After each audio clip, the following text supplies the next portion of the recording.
Olá, tudo bem? Eu sou o professor Marcos Sotero, formado em zootecnia e atualmente professor do curso de veterinária do CEUNI-FAMETRO. E hoje nós iremos falar sobre produção de peixes, especificamente sobre a qualidade da água, aonde esses peixes irão viver e crescer e produzir. Quando falamos em produção de peixes, temos que entender que esses animais, eles vivem literalmente na água. A água deve ser de suma importância para que ele possa expressar todo o seu potencial de crescimento. Para isso, temos que ter alguns conhecimentos básicos sobre os parâmetros físicos da água e sobre os parâmetros químicos da água. Na aula de hoje, iremos falar especificamente sobre os parâmetros físicos da água, que são temperatura, cor, turbidez e transparência. Tudo bem? Iniciando, temos que falar sobre como que o parâmetro de temperatura vai afetar a qualidade e a vida dos peixes. Esse parâmetro é um parâmetro ao qual nós não podemos controlar tanto, principalmente quando falamos em produção de peixes em viveiros abertos. Afinal de contas, temos uma área de 1 hectare, meio hectare de água, tornando ao produtor impossível controlar a temperatura. Porém, temos que medir essa temperatura e entender como que ela vai afetar diretamente o metabolismo do peixe. Nossos peixes são espécies pecilotérmicas, logo a sua temperatura, o seu metabolismo depende diretamente dessa temperatura. Quando estamos tratando de peixes amazônicos, temos que entender que os nossos peixes estão acostumados a viver uma temperatura de 28 graus, 29 graus, 30 graus. Logo, essa temperatura de conforto térmico para esses animais e, consequentemente, temos que mantê-lo assim. Em que momento essa temperatura pode mudar e prejudicar os nossos peixes? Principalmente nas épocas chuvosas, nas épocas nubladas, que essa temperatura pode baixar a 26, 25 graus e, consequentemente, traz uma consequência muito grande, principalmente como a queda do metabolismo desse peixe, o corte do consumo de ração por esse peixe. Logo, nós temos que instruir o produtor que deve ser realizado o corte dessa ração nesses dias onde as temperaturas se encontram abaixo da zona de conforto ideal. Para isso, a aferição dessa temperatura ela é primordial.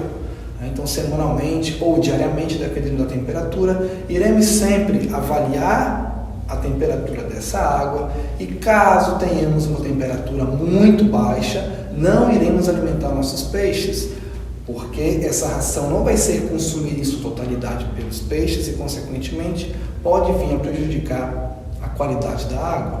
Além disso, se essa temperatura permanecer por longos períodos, iremos começar a realizar um arraçoamento, pensando em dar 50% a 60% do total de ração que nós iríamos disponibilizar até que essa temperatura se normalize.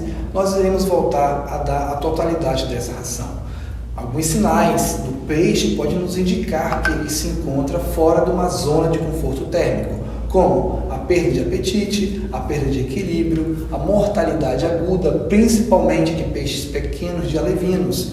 Alevinos são os peixes nas suas fases iniciais, ao qual não suportam tanta variação de temperatura, variações superiores a 3 e 4 graus de temperatura em graus Celsius, pode levar esse peixe à morte. Podemos verificar no slide qual é a zona de conforto térmico desse animal. Então, sempre iremos manter nossos peixes ou escolher regiões para criar nossos peixes para que eles se mantenham numa temperatura entre 27, 28 e 29 graus, que é a temperatura de conforto, onde o peixe se encontra em equilíbrio fisiológico e, consequentemente, consegue expressar todo o seu potencial de crescimento.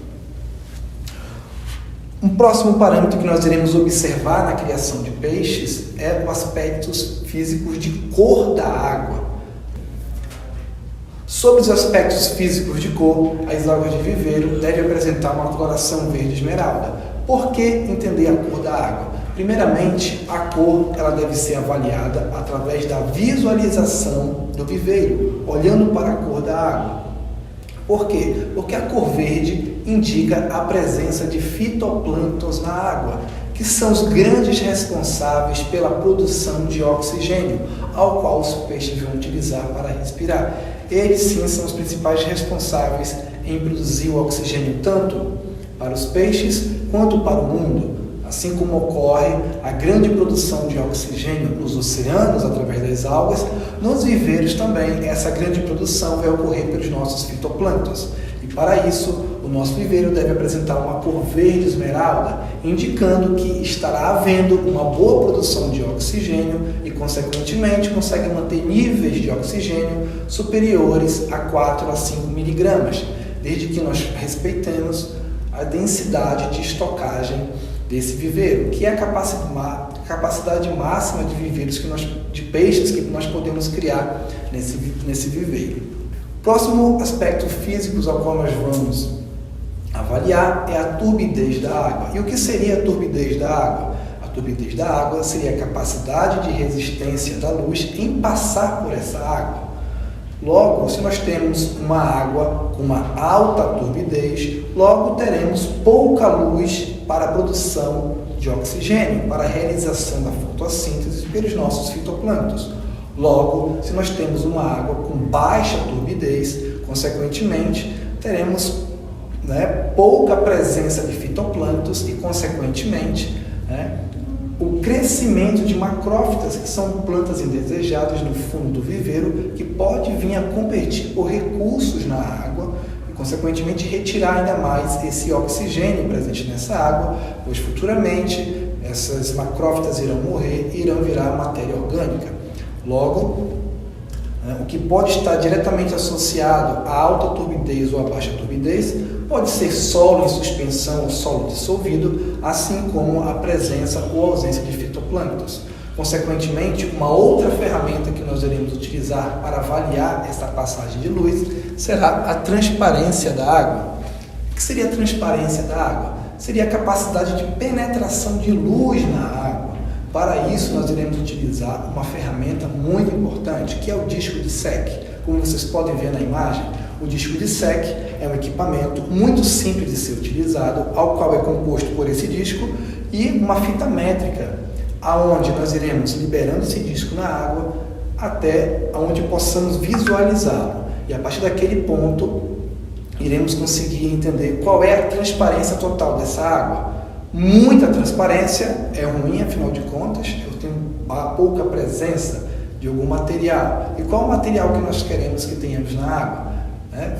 Fitoplâncton para a produção de oxigênio através da fotossíntese. Podemos ter também uma presença de solo em suspensão, que também vai fazer com que tenhamos uma baixa transparência da água. Logo, vai prejudicar a produção de oxigênio.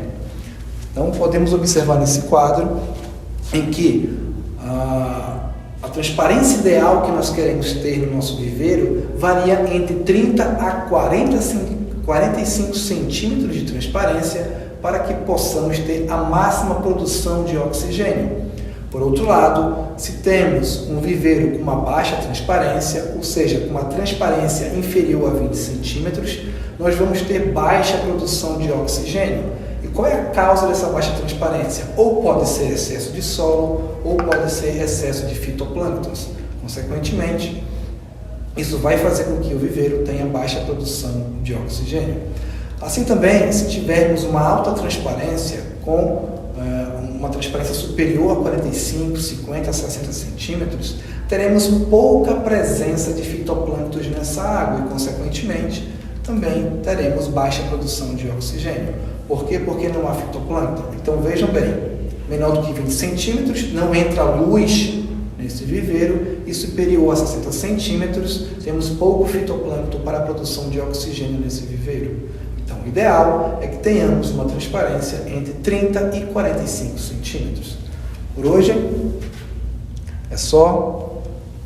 Espero que tenham aprendido sobre os principais parâmetros físicos da água. No próximo aulão, iremos falar também sobre os parâmetros químicos da água, ao qual iremos fechar sobre os principais parâmetros químicos e físicos da água, tão importantes para a produção de peixes na Amazônia. Muito obrigado!